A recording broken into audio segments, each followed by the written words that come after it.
Hello guys, मेरा नाम doctor यश है और आज हम एक बहुत ही अहम मौजू पे बात करना चाह रहे हैं। वो ये है कि लोग सुसाइड क्यों करते हैं, खुदकुशी क्यों करते हैं। रिसेंटली आज ही मैंने न्यूज़ सुनी थी, ये माजिद अली खान पाकिस्तान के स्नोकर के गेम खेलते थे, जिन्होंने सिल्वर मेडल भी जीता हुआ है। वो बहुत टाइम तक डिप्रेशन में मुब्तला रहे और आज उन्होंने जो है सुसाइड कर लिया है। और डिप्रेशन और तरह के बहुत सारे मेंटल डिसऑर्डर बहुत ही जो है वो इनकी जो है वो प्रेवलेंस हमारे माशरे में बढ़ता जा रहा है। और सुसाइडल भी जो है ये केसेस बहुत ही आते जा रहे हैं। इसका रीज़न ये भी है कि हम मेंटल हेल्थ पर कभी ध्यान देते नहीं थे। हमारे यहाँ पर किसी दिमागी माहिर से अगर आप जो है वो मशवरा करने जाएँ तो बहुत से लोग बोलते हैं कि इस चीज़ को टैबू मानते हैं। और बहुत सारी जो है वो अच्छी हमारे चीज़ में माशरे में इस चीज़ को समझा नहीं जाता। लेकिन खैर, इस चीज़ को समझने के लिए आज मैं एक एविडेंस रिसर्च बेस के हवाले से बात करना चाहूँगा। साइंटिस्ट ने इस चीज़ को जानने के लिए लोग खुदकुशी क्यों करते हैं, उन्होंने एक एक्सपेरिमेंट किया था। और इसके अंदर इन्होंने ये किया कि कुछ डॉग्स लिए और उनको पिंजरे में बंद कर दिया और एक इलेक्ट्रिक शॉक छोड़ दिया। ये एक्सपेरिमेंट कुछ देर के बाद उन्होंने कैट के साथ भी किया था। हालांकि मैं तो इस तरह के एक्सपेरिमेंट में एनिमल का इस्तेमाल होने को सही नहीं मानता। लेकिन खैर, जब डॉग्स को छोड़ दिया तो उन्होंने पिंजरे से निकलने की बहुत कोशिश की, लेकिन वो जब भी निकलने की कोशिश करते उन्हें इलेक्ट्रिक शॉक लगता और वो हैवी मेटल का पिंजरा था तो वो निकल नहीं सकते थे। तो उन्होंने बहुत टाइम तक ट्राई किया, लेकिन आखिरकार हिम्मत हार कर फिर वो जो डॉग्स थे वो पिंजरे के अंदर ही बैठ गए। और जैसा कि उन्होंने इस रियलिटी को तस्लीम कर लिया कि वो निकल ही नहीं सकते। इस तरह कैट के साथ भी यही हुआ, उन्होंने बहुत ट्राई किया लेकिन इलेक्ट्रिक शॉक बहुत बार लगने की वजह से फिर उन्होंने भी ट्राई करना बंद कर दिया। तो उसके बाद साइंटिस्ट ने ये देखा कि जो कैट और डॉग्स का जो दिमाग था उसकी न्यूरोकेमिस्ट्री को कंपेयर किया, जो शख्स सुसाइड करते हैं उनकी न्यूरो केमिस्ट्री से। और ये पाया कि जो जो जिस वक्त जब वो डॉग और कैट ट्राई करने के बाद बैठ गए थे, उनकी जो केमिकल्स और न्यूरो केमिस्ट्री थी एग्जैक्टली सेम थी जब एक शख्स सुसाइड करता है। तो उससे ये कंक्लूजन मिला कि जब इंसान के पास कोई रास्ता नहीं बचता, वो समझता है कि अब वो जो है वो कुछ भी नहीं करता लाइफ के अंदर, या फिर उसके सब कुछ गलत हो रहा है, तब वो जो है वो सुसाइड के उसके ख़यालात आते हैं और जो है वो डिप्रेशन में पहले तो मुब्तला होता है और इस तरह से फिर ख़यालात जो है उसको आते आते हैं। और अगर यही टाइम होता है, अगर आप किसी से शेयर ना करें, बात ना करें या फिर कुछ ना करें, तो वो ऐसे ख़याल आते आते सुसाइड के अटैम्प्ट फिर वो ट्राई करता है।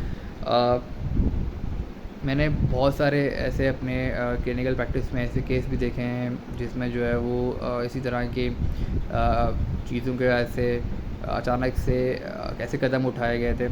तो इस चीज़ से, इस एक्सपीरियंस से ये हमें जो है वो समझ में आता है कि कितना इम्पोर्टेंट है साइकेट्री, जो दिमागी मर्ज़ के माहिरीन होते हैं उनसे रुजू करना और जो है वो एक दूसरे से बात करना।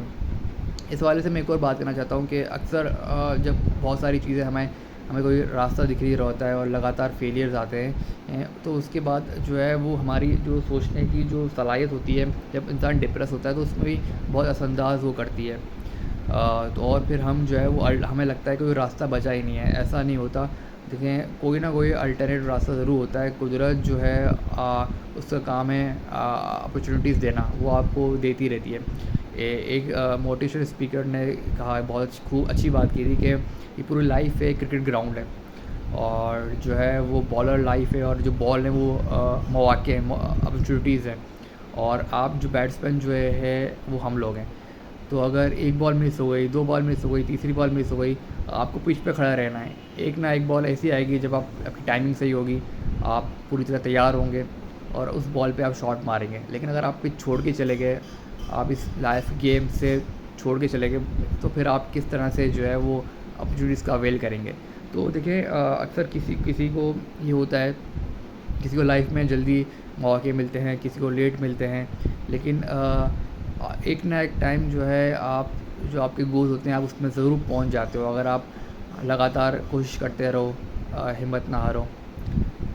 इसी तरह से एक और चीज़ मैं शेयर करना चाहूँगा। आपने जब एनिमल्स में ये होता है कि जब उनको साज़गार कंडीशन नहीं मिल रही होती रिप्रोडक्शन के लिए, ब्रीडिंग करने के लिए, तब वो अपने सर्वाइवल के लिए जो है वो रिप्रोडक्शन या जो जो इतने भी जो एक्सेसरी फंक्शन होते हैं उसे छोड़ देते हैं, बस सिर्फ अपने सर्वाइवल पे ध्यान देते हैं कि वो इस एक्सट्रीम कंडीशन, एक्सट्रीम वेदर को जो है उसका सर्वाइव करना है।